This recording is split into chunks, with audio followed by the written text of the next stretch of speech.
The former Prime Minister Malcolm Turnbull is with me in the Sydney studio. Thanks for coming in. Great to be with you. Do you think that this is the new reality from Facebook, or are they firing a shot over the government's bow? Well, look, if you decide as a government to put a tax, or this is really what this is, it's a tax, a cost imposed by government on a particular activity, you always run the risk that the person involved will say, I'm not going to continue that activity. And so really, this was a very foreseeable possible consequence. So the government has said, or is saying, you cannot have news on Facebook, news and information on Facebook, unless you pay money to Australian news companies through our media code. So there are two options for Facebook, either to pay the money through the code or to stop carrying news and information on its pages in Australia. And that's what it's done. And that's been it's been very heavy-handedly done. There's no doubt about that. Well, Facebook says that in taking this move, they are saying media organisations use its platform to drive consumers to their sites and their content, and that therefore the code seeks to penalise Facebook for content it didn't take or ask for. Well, that's true in the sense that, it's not compulsory for the ABC to have a Facebook page, or for News Corp or Fairfax or whatever. And there's no doubt, in my mind anyway, that there are benefits going both ways.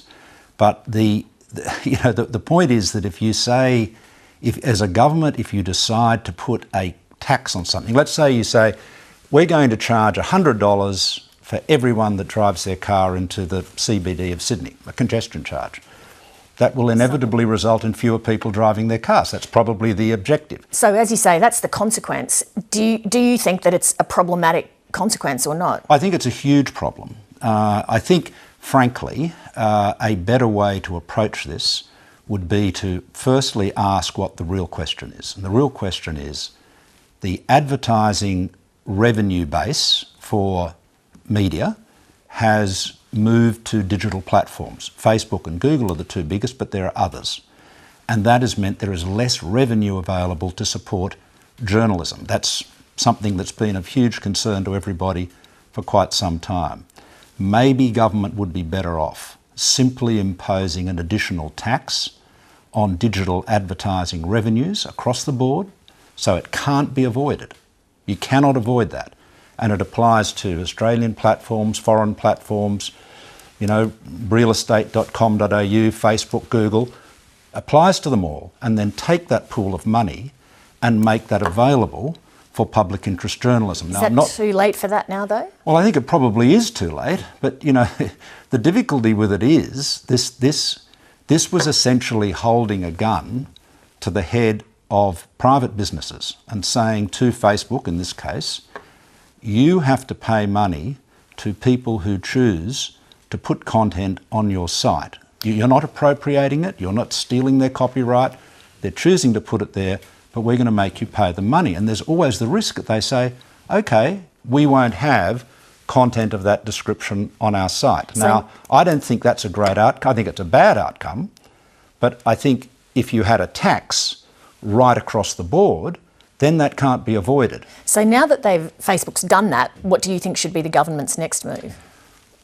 Well, the government's got two problems. It's got a problem as to how it, designs this model. It may just have to live with it. I mean, the government will get fantastic publicity in the media in Australia because every media outlet in Australia has a conflict of interest, right?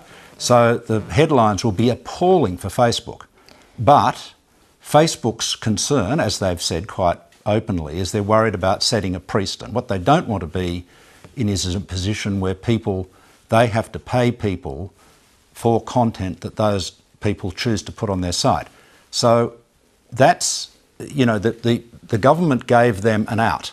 And the out was take news and information off your platform, which they have done. They didn't think they'd call their bluff.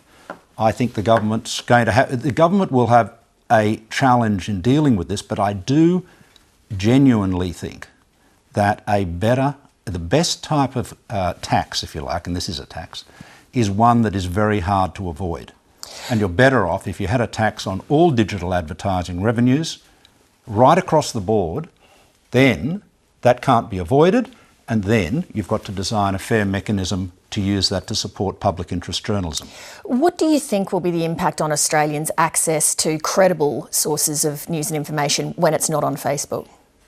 Well, it will be what the government's done is they've sought to benefit a number of Australian news outlets, right?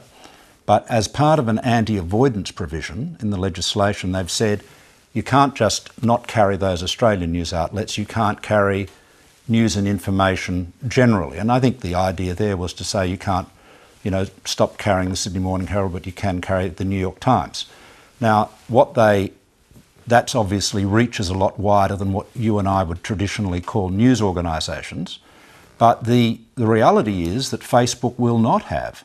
Facebook users in Australia, as a consequence of the media code proposal and Facebook's reaction to it, will not have access to high quality journalism that we've come to expect from the ABC and, the New York Times or the Sydney Morning Herald and so on. So that is going to be a big loss to Facebook users, and hopefully they will go to the ABC app. I noticed your ABC News app was being promoted on the news tonight. Well done. And I hope people will start doing that. I mean, I think there may be a silver lining to this, that people actually start going to the news platforms directly themselves.